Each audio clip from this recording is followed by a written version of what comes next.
Hello students, BSc part 1 में microbiology, mycology and plant pathology का paper हम study कर रहे हैं और इसमें हमारा बेसिडियोमाइकोटिना चल रहा था, जिसके हमने कल आपको जनरल कैरेक्टरिस्टिक्स बताए थे और अब हम इसके मेंबर्स शुरू कर रहे हैं। बेसिडियोमाइकोटिना के अंदर जो एडवांस क्लास है फंजाई की, इसमें हमारे 3 मेंबर्स हैं। 3 ऑर्डर्स में यूरिडिनेल्स में पक्सिनिया आएगा, अस्टिलेजिनेल्स में अस्टिलेगो आएगा और एगेरिकल्स में एगेरिकस आएगा। तो आज हम ले रहे हैं अस्टिलेगो। अस्टिलेगो क्या है, इसकी यदि हम सिस्टमेटिक पोजीशन देखें तो माइकोटा, यूमाइकोटा, बेसिडियोमाइसीटीज या बेसिडियोमाइकोटिना, बेसिडियोमाइकोटिना। जो इसकी क्लास है इलियोमाइसीटीज, अस्टिलेजिनेल्स, ऑर्डर अस्टिलेजिनेसी फैमिली और अस्टिलेगो। अस्टिलेगो के लगभग 300 स्पीसीज नोन है अभी तक।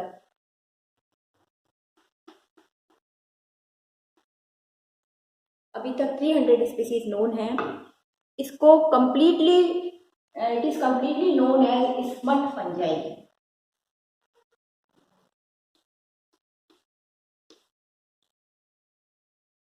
क्योंकि इसमें स्मट स्पोर्स बनते हैं। जो इसके क्लेमाइडोस्पोर्स हैं उन्हें हम स्मट स्पोर कहते हैं, या ये कहो कि जो इसका एक मेन स्पोर है वो स्मट स्पोर कहलाता है।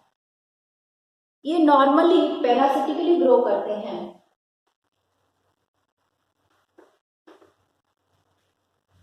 लेकिन स्ट्रिक्ट ऑब्लिगेट पैरासाइट नहीं है। They are not strictly obligate parasite. क्या मतलब है इसका कि ये ऑब्लिगेट पैरासाइट नहीं है, ऐसे स्ट्रिक्टली नहीं है कि इनको होस्ट नहीं मिलेगा तो ये जिंदा ही नहीं रहेंगे। ये आर्टिफिशियल मीडियम पर भी ग्रो कर सकते हैं। एक जो इसकी इम्पॉर्टेंट बात है कि जो इससे इन्फेक्ट होने वाले टिश्यू हैं, मतलब जिनको ये इन्फेक्ट करता है, जिन प्लांट्स को ज़्यादातर ग्रेमिनी फैमिली को ये जो है वो इन्फेक्ट करता है, तो जो इसका होस्ट है वो क्या है, ग्रेमिनी फैमिली है। ग्रेमिनी यानी पोएसी फैमिली। इसमें ये कई प्लांट्स को, ग्रेमिनी के कई प्लांट्स को जो है इन्फेक्ट करता है और जिस भी पार्ट को ये इन्फेक्ट करता है उसको कंप्लीटली डैमेज कर देता है और उसको एक मास ऑफ स्पोर्स में बदल देता है। यानी पूरा का पूरा डैमेज करके उसको, और उसकी जगह उसमें क्या बन जाते हैं, स्पोर्स बन जाते हैं। और बहुत स्पोर्स इसके बहुत माइन्यूट होते हैं, छोटे स्पोर्स होते हैं। जब हम प्रैक्टिकल करेंगे तब हम उसमें देखेंगे कि स्मट फंजाई के जो स्पोर्स हैं, हमारे यहाँ 2 स्मट डिजीज हैं, जिसमें से लूज स्मट ऑफ वीट है और कवर्ड स्मट ऑफ बार्ले है। तो उसमें हम प्रैक्टिकल में भी आपको इसके स्मट स्पोर निकाल के दिखाते हैं। बहुत माइन्यूट स्पोर्स होते हैं। और एक इम्पॉर्टेंट बात ये कि अस्टिलेगो अपनी पूरी लाइफ साइकिल एक ही होस्ट पर कंप्लीट करता है, इसलिए इसे ऑटोशियस भी कहते हैं। ऑटोशियस यानी complete full life cycle on a single host, केवल एक सिंगल होस्ट पर अपनी पूरी लाइफ साइकिल को कंप्लीट करता है। जैसे आप पक्सिनिया पढ़ोगे यूरिडिनेल्स के अंदर, तो पक्सिनिया में आप देखोगे कि 2 होस्ट होते हैं, एक प्राइमरी होस्ट और दूसरा ऑल्टरनेट होस्ट यानी सेकेंडरी होस्ट। लेकिन यहाँ अस्टिलेगो ऐसा प्लांट है जिसकी ऐसी फंगस है जो कि केवल एक ही होस्ट पर अपना पूरा जीवन निकाल देता है, पूरी लाइफ साइकिल को कंप्लीट करता है। इसका मतलब इसे कहेंगे हम ऑटोशियस। यदि इसका वेजिटेटिव स्ट्रक्चर देखें तो वेजिटेटिव स्ट्रक्चर क्या है, जैसे कल हमने बताया था कि नॉर्मल माइसीलियम जो है वो ब्रांच्ड सेप्टेड माइसीलियम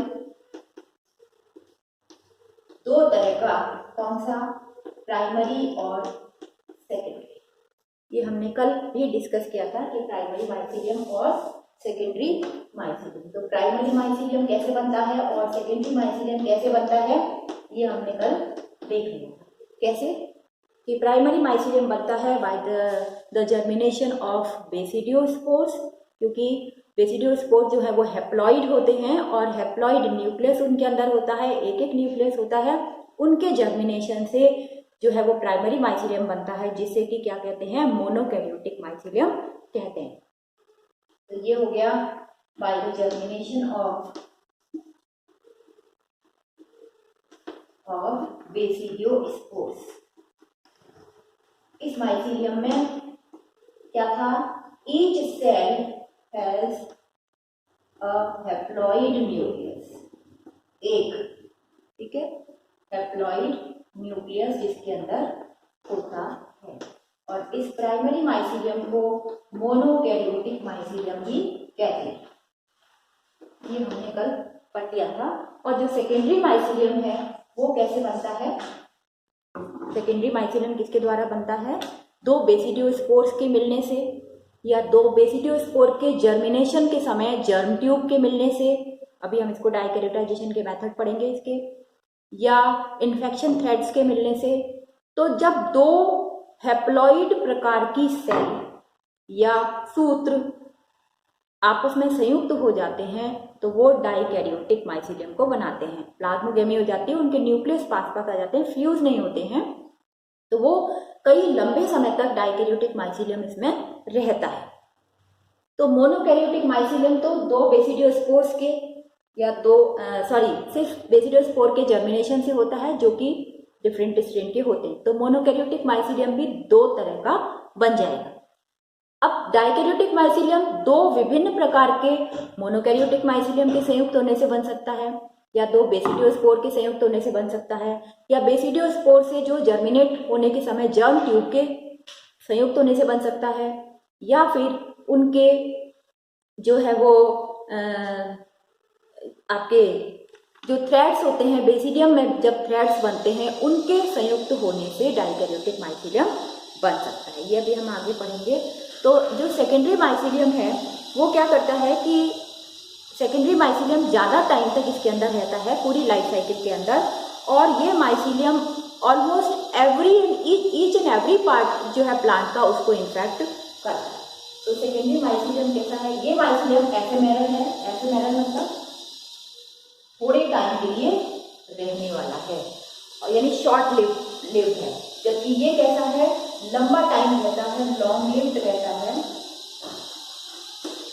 और डाइकैरियोटिक का मतलब है दो दो न्यूक्लियस हर एक सेल के अंदर जिसमें रहते हैं, टू हैप्लॉइड न्यूक्लियस, यानी हम लिख सकते हैं कि each cell has two haploid nucleus, ठीक है। तो ये डाइकैरियोटिक माइसीलियम हो गया। लेकिन डाइकैरियोटिक माइसीलियम हम कह रहे हैं कि ज़्यादा समय तक रहता है, यानी लॉन्ग लिव्ड रहता है, और प्लांट के हर एक पार्ट को यदि वो इन्फेक्ट करता है तो उस तरीके के इन्फेक्शन को कहते हैं सिस्टेमिक इन्फेक्शन, जब वो प्लांट के प्रत्येक पार्ट को इन्फेक्ट कर रहा हो, ठीक है। Each and every part of plant get infected, ठीक है। तो ये हो जाएगा सिस्टेमिक इन्फेक्शन। और एक होता है लोकेलाइज्ड। लोकेलाइज्ड का मतलब है जब कुछ गिना चुना पार्ट ही, यानी कुछ स्पेशल पार्ट ही जो है वो इसके इन्फेक्शन दिखाते हैं, यानी इन्फेक्शन रेस्ट्रिक्टेड टू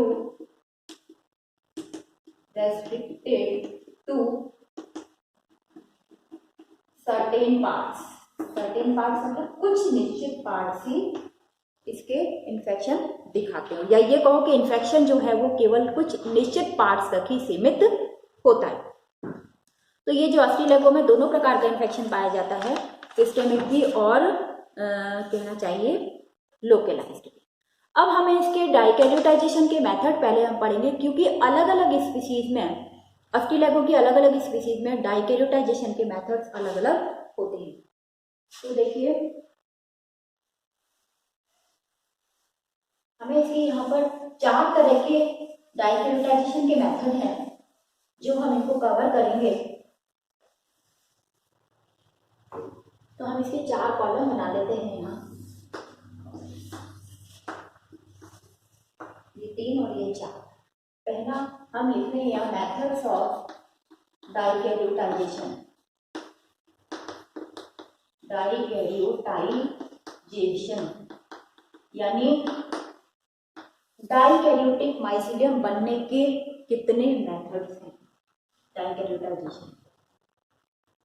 तो किसमें? अस्टिलैगो के अंदर, इन अस्टिलैगो।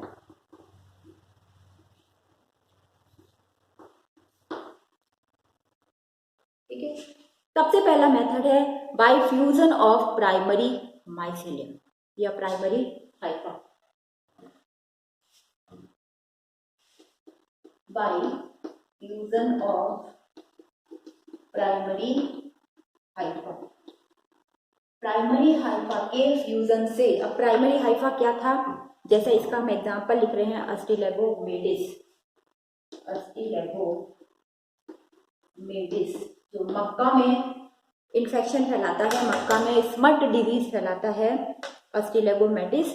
और इसमें सबसे पहले बेसिडियोस्पोर जो जर्मिनेट होते हैं, होस्ट सरफेस में एंटर करते हैं, माइसीलियम एंटर करता है, माइसीलियम बनता है और इंटरसेलुलरली फैल जाता है। और उस माइसीलियम जो बेसिडियोस्पोर से माइसीलियम बना है वो कैसा होगा? हैप्लॉइड होगा, मोनोकैरियोटिक होगा। और उस मोनोकैरियोटिक माइसीलियम की सोमेटोगेमी हो जाए, यानी 2 सेल्स जो हैं वो कैसी हो जाए? संयुक्त हो जाए। तो यहाँ हम इसको वैसे लिख रहे हैं, बेसिडियोस्पोर फ्लो चार्ट में लिख रहे हैं, बेसिडियोस्पोर जर्मिनेट होता है, जर्मिनेट होकर क्या बनाता है? जर्मिनेट होकर जर्म ट्यूब बनाता है, germ tube enters in host cell, host के अंदर एंटर करती है, स्प्रेड इंटरसेलुलरली, इंटरसेलुलर स्पेस में स्प्रेड हो जाता है वो माइसीलियम। और कौन सा माइसीलियम होता है? क्योंकि वो मोनोकैरियोटिक माइसीलियम होता है, मोनोकैरियोटिक माइसीलियम होता है। और ये माइसीलियम जब फ्यूज हो जाता है, यानी अब यहाँ पर क्या होगी? सोमेटोगेमी। 2 तरह के 2 मोनोकैरियोटिक माइसीलियम हैं और ये 2 तरह के मोनोकैरियोटिक माइसीलियम यदि जुड़ जाते हैं, सोमेटोगेमी हो जाती है, तो यहाँ क्या होगा? डाइकैरियोटिक माइसीलियम बन जाएगा। तो हम यहाँ लिख सकते हैं 2 मोनोकैरियोटिक माइसीलियम, ये दोनों आपस में संयुक्त होकर क्या बना देते हैं? डाइकैरियोटिक माइसीलियम बना। ठीक है, तो पहला मेथड क्या हो गया? Bye fusion of primary mycelium. Primary mycelium किससे बना है? बेसिडियोस्पोर के जर्मिनेशन से बना है। और जर्मिनेशन के समय ही ये एंटर कर जाता है होस्ट के अंदर, यानी परपोशी के अंदर, और वहाँ इंटरसेलुलर स्पेस में ये फैल जाता है। ये माइसीलियम यदि 2 सोमेटिक माइसीलियम, मोनोकैरियोटिक माइसीलियम यदि फ्यूज हो जाते हैं तो सोमेटोगेमी कहेंगे इसको, और तब ये डाइकैरियोटिक माइसीलियम बनाते हैं। तो ये पहला हमारा इसका डाइकैरियोटाइजेशन का मेथड हो गया, सेकेंडरी माइसीलियम बनने का प्रकार। दूसरा है यदि बेसिडियोस्पोर की जर्म ट्यूब, यहाँ तो ये माइसीलियम कर रहा है, लेकिन बेसिडियोस्पोर की जर्म ट्यूब ही यदि फ्यूज हो जाती हैं तो ये आ जाता है अस्टिलैगो और डाई के अंदर, अस्टिलैगो और डाई। पहले यहाँ लिखे bye fusion of germ tubes of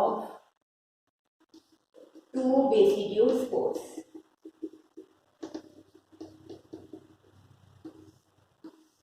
ठीक है, कैसे होगा? ये जर्म ट्यूब बेसिडियोस्पोर, ये बेसिडियोस्पोर, इसके अलग अलग स्ट्रेन के बेसिडियोस्पोर हैं, एक में येलो है और एक में पिंक है। ये प्लस स्ट्रेन का है, ये माइनस स्ट्रेन का है बेसिडियोस्पोर। इन दोनों के फ्यूजन से यानी जर्म ट्यूब के फ्यूजन से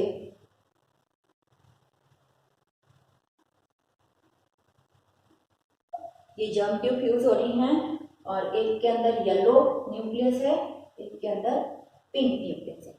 इस तरीके से जब ये जर्म ट्यूब फ्यूज हो जाती है, ये हो गई जर्म ट्यूब, ठीक है। तो इन जर्म ट्यूब के बीच की भित्ति गल जाती है। The wall between these two germ tube dissolve हो जाती है, ये डिसॉल्व एंड क्या हो जाता है, डाइकैरियोटिक माइसीलियम बन जाता है। तो ये दोनों के दोनों ये जर्म ट्यूब इनकी घुल गई है और जब ये आगे माइसीलियम बनाएंगे तो इसका ये और इसका ये पिंक न्यूक्लियस, इससे जब ये माइसीलियम बनेगा तो इसमें एक पिंक कलर का न्यूक्लियस यानी मेल और एक फीमेल, या ये कहो कि एक प्लस स्ट्रेन का न्यूक्लियस और एक माइनस स्ट्रेन का न्यूक्लियस इसमें आ जाएगा। तो ये डाइकैरियोटिक माइसीलियम कैसे बना है, बेसिडियोस्पोर के जर्मिनेशन से बनी जर्म ट्यूब से। यहाँ बेसिडियोस्पोर के जर्मिनेशन के बाद जर्म ट्यूब फ्यूज नहीं हुई, सीधे सीधे माइसीलियम जो बन गया है वो फ्यूज हुआ है, ठीक है। तो यहाँ डाइकैरियोटिक माइसीलियम हॉर्डाई के अंदर ये जो स्पीसीज यहाँ आती है अस्टिलगोहॉर्डाई, इसके अंदर ये पाया जाता है। तीसरा है, यदि बेसिडियोस्पोर के ही कॉन्जुगेशन हो जाए, दोनों बेसिडियोस्पोर ही आपस में मिल जाएं, तो ये आता है अस्टिलगोवाइलेका के अंदर, वाइलेसिया, by fusion of two basidiospores.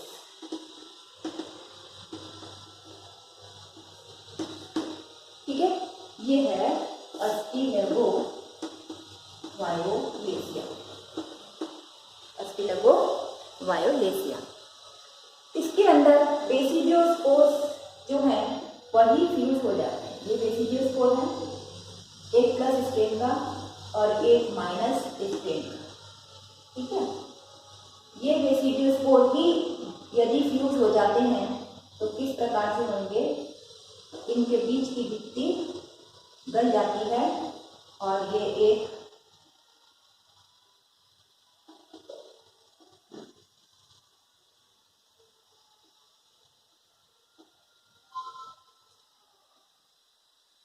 Basidiospore के बीच की भित्ति गल गई और क्या बना दिया इन्होंने, इससे जो माइसीलियम बनेगा अब कैसा होगा, डाइकैरियोटिक होगा, ठीक है। तो इसके अंदर सीधे सीधे बेसिडियोस्पोर सी फ्यूज हो रहे हैं, या ये कहो by conjugation of two basidiospores. Fusion भी ना लिखे हम, इसको यहाँ लिख सकते हैं बाय कॉन्जुगेशन ऑफ, इनके संयुग्मन से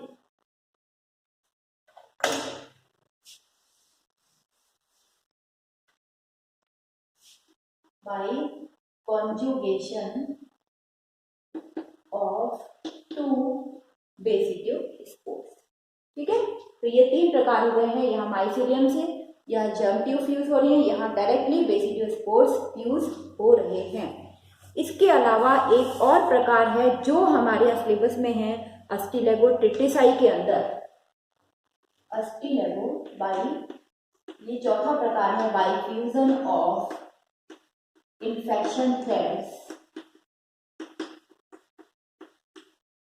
कहाँ से निकले हैं, फ्रॉम, कहाँ से, बेसिडियम। बेसिडियम से जो इन्फेक्शन थ्रेड्स निकलते हैं उनके फ्यूजन से। कल हमने बताया था आपको बेसिडियम दो प्रकार की होती है बेसिडियम माइकोटिना के अंदर, एक तो होती है फ्रैग्मोबेसिडियम और एक होती है होलोबेसिडियम। तो यहाँ हम क्योंकि अस्टिलगो पढ़ रहे हैं तो अस्टिलगो के अंदर, अस्टिलगो किस में आ रहा है, हमने कल आपको ये बताया था कि जो फ्रैग्मोबेसिडियम है वो यूरिडिनेल्स और अस्टिलैजिनेल्स में पाई जाती है, जबकि होलोबेसिडियम एगरिकल्स में पाई जाती है। तो क्योंकि हम अस्टिलगो पढ़ रहे हैं तो इसके अंदर फ्रैग्मोबेसिडियम पाई जाएगी। तो यहाँ ये फ्रैग्मोबेसिडियम हम बना रहे हैं। फ्रैग्मोबेसिडियम का मतलब है जो सेप्टेड बेसिडियम है, ये सेप्टेड बेसिडियम है जिसमें 4 ये खाने बनेंगे, 4 सेल बनेगी और इन 4 सेलों में से, इन 4 सेल्स के अंदर से प्रत्येक से एक एक इन्फेक्शन थ्रेड निकलता है। ये देखिए, ये इन्फेक्शन थ्रेड निकला,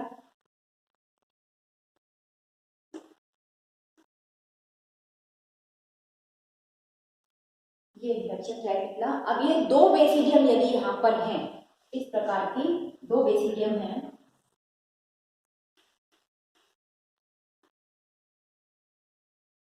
और इनसे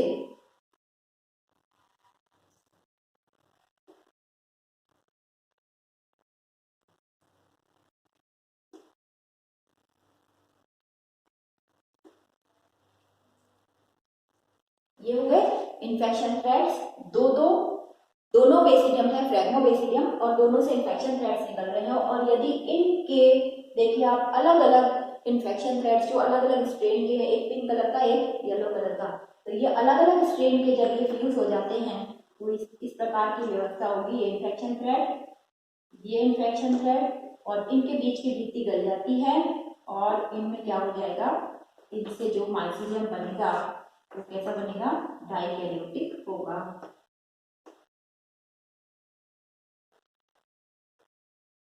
ठीक है, तो ये 4 प्रकार हैं और ये पाया जाता है अस्टिलेगो ट्रिटिसाई के अंदर। और ये हमारा, ये इसके अंदर अस्टिलेगो ट्रिटिसाई जो है वो लूज स्मट ऑफ व्हीट फैलाता है, गेहूं का जो है वो कंड रोग फैलाता है जो लूज प्रकार का होता है, जिसके अंदर स्पोर्स जो है वो बिखर जाते हैं। तो ये पाया जाता है अस्टिलेगो ट्रिटिसाई। तो अलग अलग स्पीसीज में इनके डाइकैरियोटाइजेशन के मेथड जो है वो अलग अलग है। पहला कौन सा है, जो मोनोकैरियोटिक माइसीलियम के फ्यूजन से होता हो, तो यहाँ पे बेसिडियोस्पोर के जर्मिनेशन से मोनोकैरियोटिक माइसीलियम बनता है, मोनोकैरियोटिक माइसीलियम स्प्रेड हो जाता है और वो मोनोकैरियोटिक माइसीलियम में सोमेटोगेमी हो जाती है। दूसरा है बेसिडियोस्पोर के जर्मिनेशन के समय जर्म ट्यूब बनती हैं और ये जर्म ट्यूब फ्यूज हो जाती हैं, जैसा कि अस्टिलेगो हर्डाई के अंदर होता है। तीसरा है वायलेसिया के अंदर सीधे बेसिडियोस्पोर ही फ्यूज हो जाते हैं, इनके कॉन्जुगेशन से डाइकैरियोटिक माइसीलियम बनता है। और चौथा अस्टिलेगो ट्रिटिसाई के अंदर बेसिडियम में से हर एक सेल से क्या निकलता है, इन्फेक्शन थ्रेड निकलता है और इन्फेक्शन थ्रेड्स के फ्यूजन से क्या बनता है, सेकेंडरी माइसीलियम बनता है। तो ये कहलाएगा इन्फेक्शन थ्रेड।